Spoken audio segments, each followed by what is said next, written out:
אז אני הולך לדבר על, כאילו, הכותרת פה זה אודיטינג AI, אבל אני חושב שאודיטינג זה אולי מילה שהיא קצת אבסטרקטית ולא כך ברורה, לא כך ברור מה היא אומרת. אני הולך להתייחס למצב שבו יש ארגון שרוצה להטמיע בינה מלאכותית ולהסתמך עם העסק שלו, עם מה שהארגון שלו עושה, זה לא חייב להיות עסק, על בינה מלאכותית, מערכות שהן באינהרנטית, יש בהן הרבה אי ודאות. איזה דברים יכולים להשתבש ואיך אנחנו יכולים לוודא שאנחנו מודעים לזה כשהם משתבשים. אני כן אתן דוגמאות אמיתיות מהתעשייה שהן לא דוגמאות מפורסמות, שראינו פה, אלא דוגמאות ממש מהידיים כזה. יש משהו ששמתי לב וזה מאוד משמח אותי, כאילו, מעציב, שמחתי שאני פה לדבר על זה, כי כולם דיברו פה המון על זה שהמערכות האלה חייבים שיהיו הוגנות, ויעמדו ברגולציה, ולא יפגעו בזכויות אזרח, כל דברים מאוד מאוד חשובים. אבל דבר אחד שלא כך דיברו, אז בכלל לוודא שהם עושות את העבודה שלהם כמו שצריך, פונקציונלית. זה דבר שלפעמים זה מתחבר, כאילו, החוסר הוגנות שלהם וזה שהם לא עשו את מה שהם אמורות לעשות. אבל פשוט יש פה המון אי ודאות במערכות האלה, שבכלל הם עושות מה שאנחנו רוצים שהם יעשו, כמו שצריך, כן? עשו את העבודה כמו שצריך. אני אתחיל טיפה, ואני רק אגיד שבאמת, בתוך זה אני הולך להתעסק באיזה ספקטרום, שבין טסטינג, למוניטורינג, אוקיי, בין הרגע שבו אנחנו אומרים על איזושהי מערכת, איזשהו מודל, אנחנו יכולים להשתמש בך עכשיו, עד לחיי היום-יום שלו, אנחנו מוודאים שהוא עושה את העבודה שלו כמו שצריך, בין אם זה ברמת ההוגנות, עד לרמת הפשוט פונקציונליות שלו.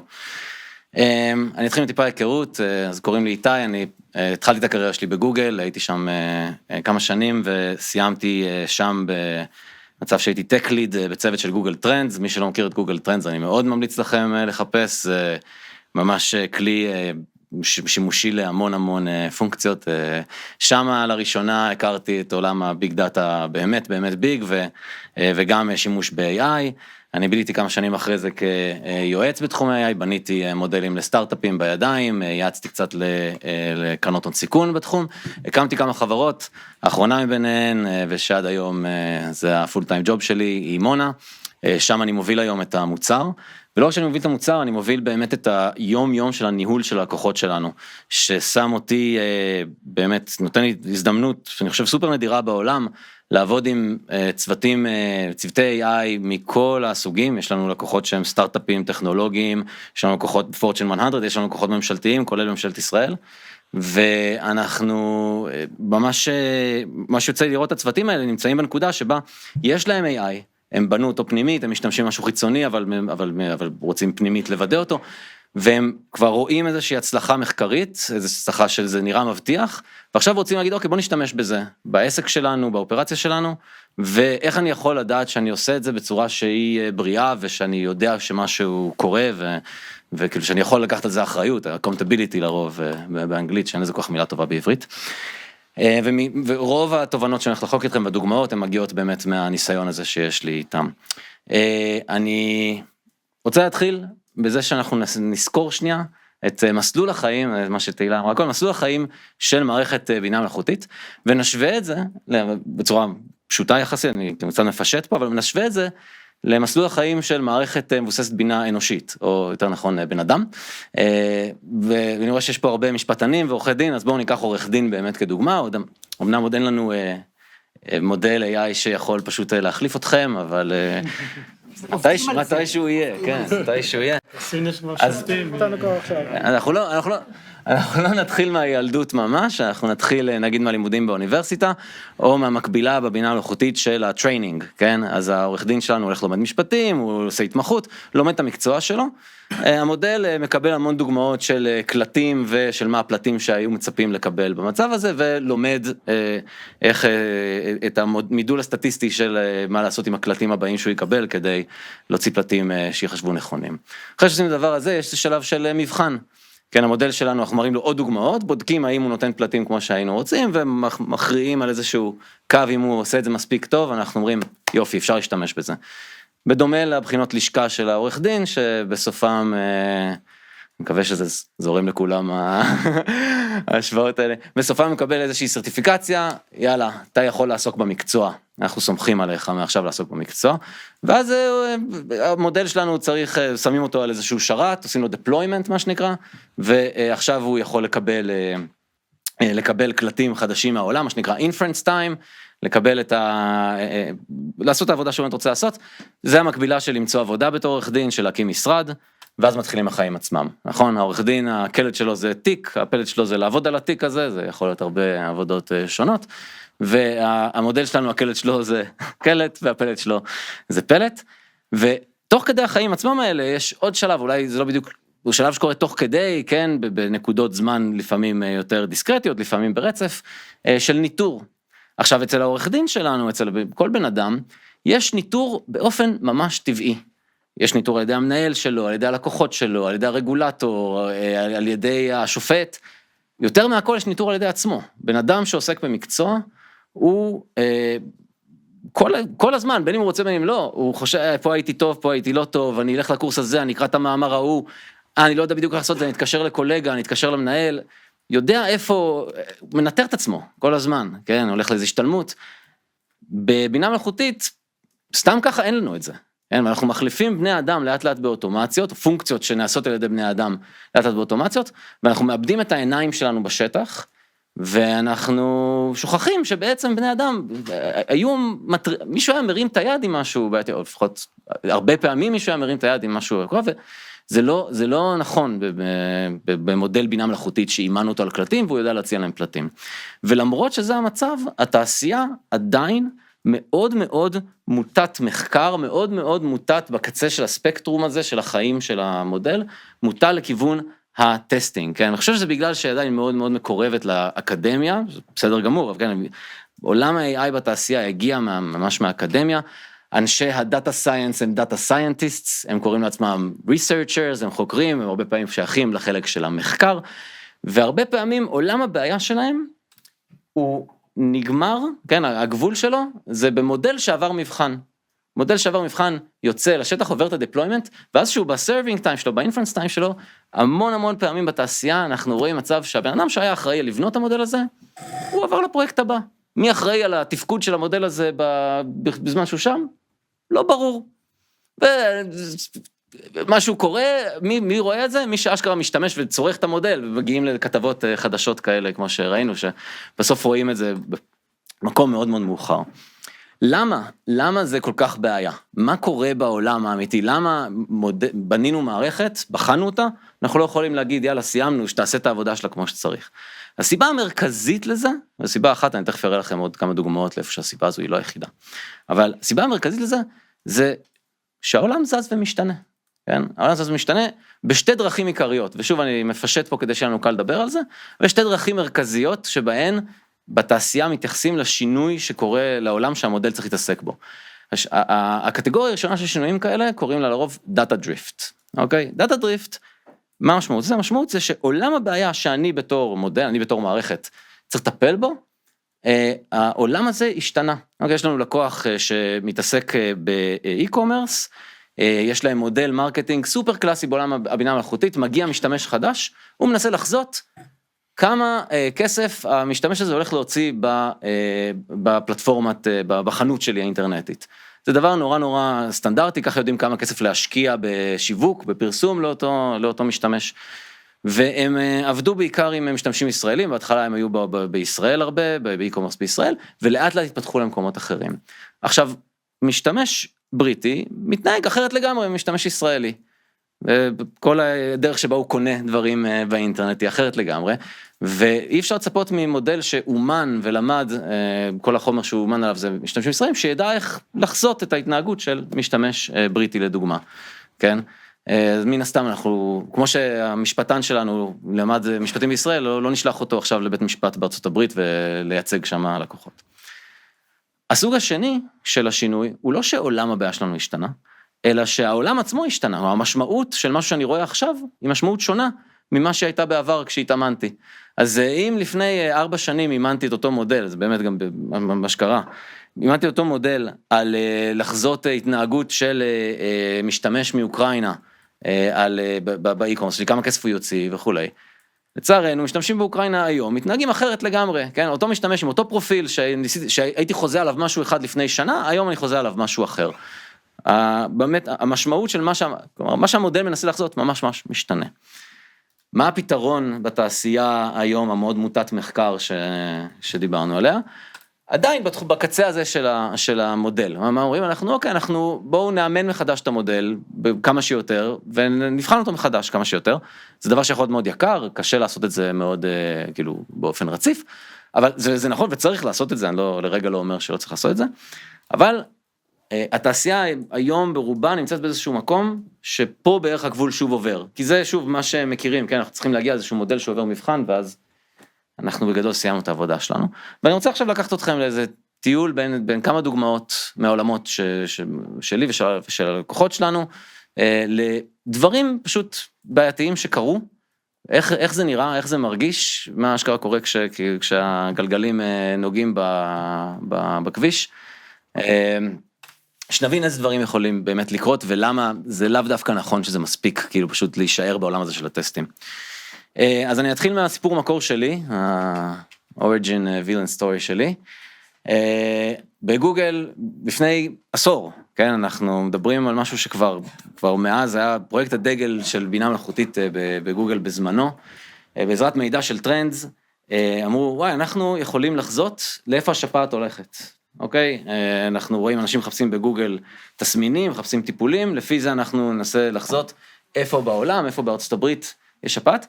היה הצלחה מסחררת, מודל שנראה, שנתן תוצאות ממש מרשימות, ניצח את ה-CDC, את המודלים הקיימים של ה-CDC ב10 ימים, ה-CDC עצמו התחיל להשתמש בזה, כדי לצייד מרפאות בחיסונים ובטיפולים לשפעת, בכל מיני מקומות שונים בארצות הברית. ממש נהיה פרויקט הדגל של בינה מלאכותית בגוגל, רק בשביל להיכשל בצורה ספקטקולרית, איזה כמה שנים אחרי זה,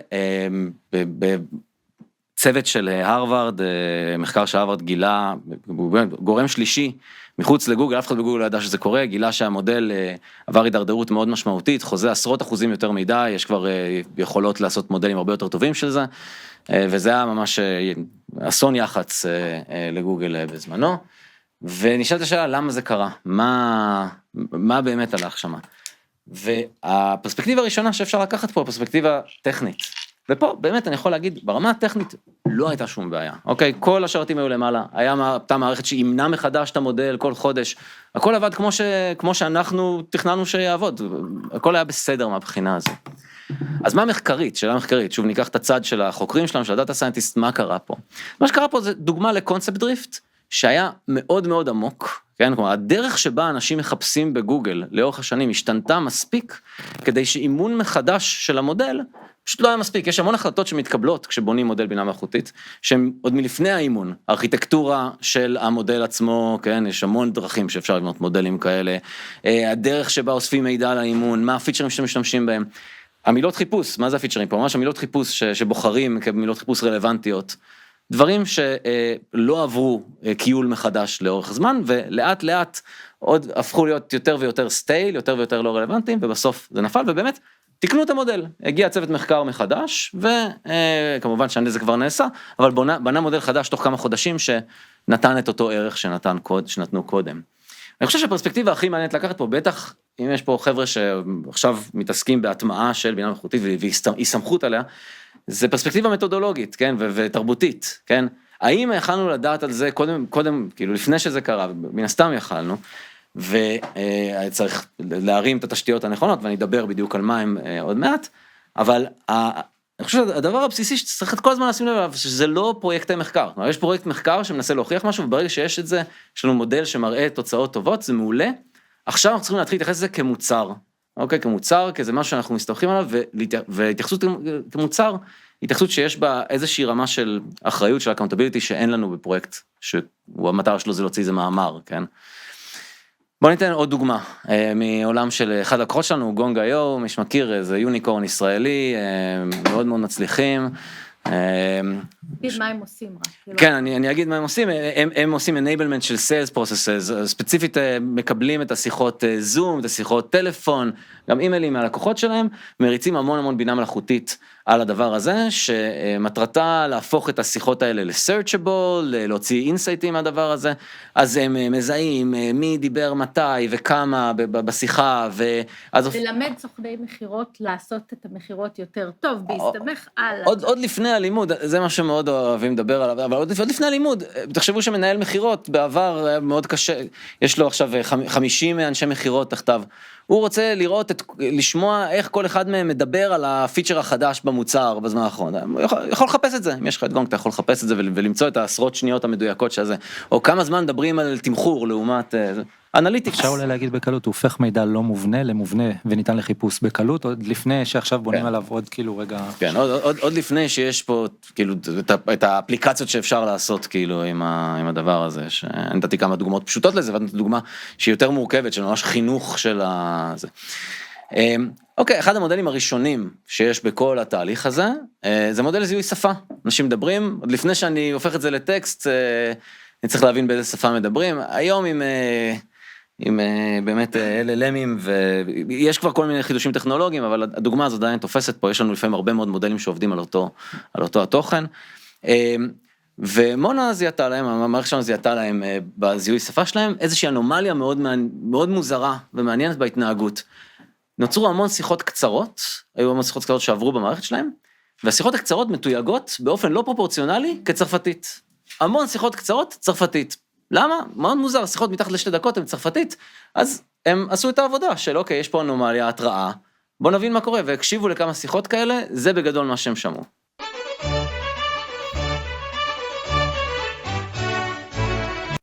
סליחה, אני לא יודע למה זה כל פעם מפסיק באמצע, נמשיך.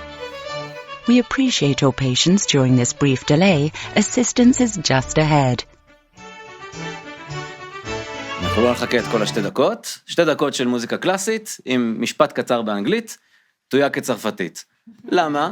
כי מוזיקה שנשמעת הכי כמו צרפתית לבינה מלאכותית, שזה גם נושא מעניין למחקר ולהוצאת מאמרים, אבל בטח לא משהו שהלקוחות שלהם שלא פועלים בצרפת, אין להם לקוחות צרפתיים, קיבלו פתאום כל מיני שיחות מתויגות כצרפתית, מה שיכול לפגוע באמינות, כאילו, של בכל המערכת שאתה משתמש בה. כן, שוב, אין פה איזה מישהו שנפגע, כאילו, אזרחים, רגולציה שצריך לעמוד בה, ממש, המערכת לא נתנה את הערך שרצו שהיא תיתן, וזה פגע בלקוחות, אוקיי? מה עושים במצב כזה? שימו לב שלא משנה כמה שנאמן מחדש את המודל שלנו, אם אני אומר לו, אתה צריך להוציא שפה, ואני שולח לו מוזיקה, הוא יבחר איזה שפה, זה לא... הפתרון של זה הוא פתרון מערכתי, כן? הם הביאו מודל חדש שמזהה מוזיקה. איפה שזוהתה מוזיקה, לא שולחים את החלק הזה למודל זיהוי שפה, ומפסיקים לתייג שפות לא נכונות, סתם כי המודל שם המוזיקה. אוקיי? אז שוב דוגמה למשהו זה שיש לנו מוצר פה ביד, שחי בעולם האמיתי, וכל זה שהיה לי הרבה דאטה כזה של שיחות, והוא מצא שפות מושלם, ממש יפה, זה לא עוזר לי כשאני בעולם האמיתי והמלוכלך. דוגמה אחרונה, לפני שאני אסכם. לקוח אחר שלנו בעולמות של הונאות אשראי, הונאות טרנזקציות באינטרנט, גם שימוש מאוד סטנדרטי היום בבינה מלאכותית, מודלים שאיך הם עובדים, מקבלים הרבה, בעצם אוספים מידע על הטרנזקציה, על משתמש הקצה בצד אחד, על הבן אדם, על הלקוח, או מי שלא יהיה בצד השני שהטרנזקציה הולכת אליו, על הכרטיס אשראי, על כל הטרנזקציה עצמה, מייצרים איזשהו פרופיל, ובפרופיל הזה מנסים לנחש, האם טרנזקציה היא הונאה או לא, כן, דומה להונאה. אגב, דומה למה שסיפרת קודם עם זה שמייצרים איזשהו פרופיל על בן אדם, הבעיה שאתה תיארת שם, ואנשים, בוא ניתן לזה טיפה מבנה, הבעיה שתיארת שם זה שמי שמבריח סמים ולא תפסו אותו, לא תפסו אותו. ההבדל בין זה לבין הונאה, בסוף מישהו גנבו לו את הכסף, הוא התלונן, בסוף יודעים, על כמעט כל העונות יודעים בסוף שהם קרו. אז יש לך completeness, יש לך, אתה יכול לייצר מידע, להגיד, אוקיי, לא עבדו לה, וכל אתה ממשיך לאסוף את המידע הזה, אז כל מה שטעית, אתה מתי שתוכל להוסיף אותו. בעולם שאתה מתאר, אתה יכול לייצר bias שהוא מזין את עצמו כל הזמן. בכל מקרה, חלק מהמידע שמודלים כאלה מסתמכים עליהם, הוא מגיע סטנדרטית מקוקיז שנשמרים אצל המשתמש קצה. כמה פעמים הייתי בחשבון בנק שלי, האם אני הולך לאותם עמודים שהלכתי בעבר, כל מיני דברים כאלה שמנסים להבין אם זה אותו בן אדם או לא, וגוגל הוציאו גרסה חדשה של כרום, שבגרסה הזו הם שינו את הפוליסות של מי יכול לקרוא איזה מידע מאיזה קוקי, מי יכול לכתוב איזה מידע לאיזה קוקי, וחלק מהפיצ'רים, חלק מהנתונים שהמודל הסתמך עליהם, פשוט הפסיקו להגיע, או יותר גרוע, הגיעו, במקום שיש שם מספר, כתוב שם 0, שזה הכי מטעה, וזה קרה לכל מי שמשתמש בגרסת בטא של גוגל כרום, שזה נגיד אלפית מהמשתמשים שלהם בערך היה. מה שהופך את זה עוד יותר מאתגר, כי לך תמצא שינויים בגרף שלך של ההתנהגות של כל המודל שלי, של כל המערכת שלי, באלפית זה לא מזיז שום גרף גדול. אם תחכו חודשיים, גוגל תוציא את זה לגרסת סטייבל, וישתמשו בזה 30% מהמשתמשים שלכם, ואז תקבלו טלפון מהבנק שאתם מאשרים לו את כל ההונאות, וחוסמים לו את כל הדברים שהם לא הונאות, לא ברור מה יותר גרוע מבחינת הבנק. קיצור, גם פה, לא בעיה במודל, לא בדיוק מה שאימון מחדש עוזר לו. צריך להבין שהעולם השתנה ברמה המערכתית, מידע שהיינו חשופים לו קודם, עכשיו אנחנו לא הולכים להיות חשופים, לפחות לא בכל מקרה. אנחנו לא שלטנו בזה, גוגל הם גם חברה נחמדה מהבחינה הזו, הם מודיעים על שינויים כאלה וכאלה, אבל הרבה פעמים משתמכים על איזה מידע, שמישהו בעולם, איזה גורם בעולם יכול לשנות אותו, ואתה לא תדע, וזה פשוט יפגע לך ביכולות, כאילו, אתה צריך כל הזמן להיות עם עיניים על הדבר הזה. אוקיי, אז איך פותרים את זה? אני לא הולך לתת כאילו פה את הדברים הכי, אני הולך לתת פה איזושהי 3 נקודות, שאני חושב שאם תיקחו אותם, תנצחו במשחק הזה, כן, לתוך הארגון. הנקודה הראשונה, זה להפסיק להתייחס למודל כאיזשהו משהו שחי בוואקום. מודל חי בתוך מערכת, אי אפשר להסתכל על מודל, לעשות מודל מוניטורינג, להסתכל רק על איך המודל הזה מתנהג לעומת האינפוטים והאוטפוטים שלו, יש מערכת שלמה מסביב שדברים יכולים להשתבש דאונסטרים, אפסטרים, צריך לשים לב לכל הדברים האלה ולהסתכל עליה בצורה מערכתית. הדבר השני זה להפסיק להסתכל על הטסט כדבר שמאשר לנו ונותן לנו ביטחון. הטסט נותן לנו ביטחון ראשוני, ואנחנו צריכים עדיין לוודא ברמה היומיומית שהמודל ממשיך להתנהג כמו שציפינו שהוא יתנהג, שהמערכת ממשיכה להתנהג כמו שציפינו שהוא יתנהג, והדבר השלישי זה שיש לנו אופרציה בריאה סביב הדבר הזה. זה אולי הכי חשוב. אנחנו לא יודעים, היום בתעשייה, בהמון מקומות, כמו שאמרנו, לא ברור מי אחראי על המערכת שהיא נמצאת פה, אז צריך, מה האחריות של הבן אדם שיצר את המודל, מה האחריות של מי שמתפעל אותו בשטח, מה האחריות של האנליסט או של ה-on-caller engineer שמקבל את ההתראה, אם יש לו פלייבוק של מה הוא עושה על כל התראה שמתקבלת, וכולי. חייבים שתהיה אופרציה מאוד בריאה סביב הדבר הזה.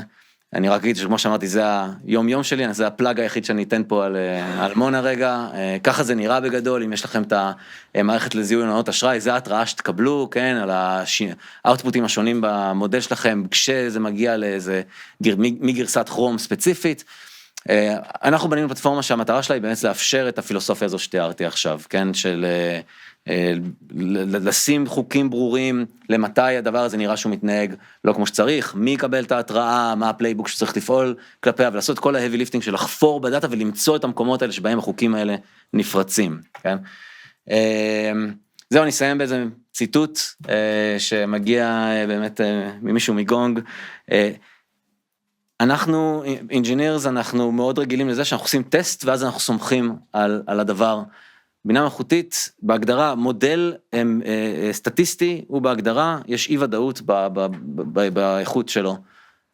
ברגע שזה יוצא לשטח ומעבדה, זה כמו מכונית, אנחנו מתניעים ושמים את זה בחוץ, צריכים להיות מוכנים לזה שזה ייבד 20% מהערך באותו רגע, וזה ממשיך לאבד ערך בקצב יחסית מאוד גבוה, אנחנו חייבים לתחזק את הדבר הזה ולשים לב, וללכת למוסך, לעשות טיפול 10,000. צריך טסט שנתי.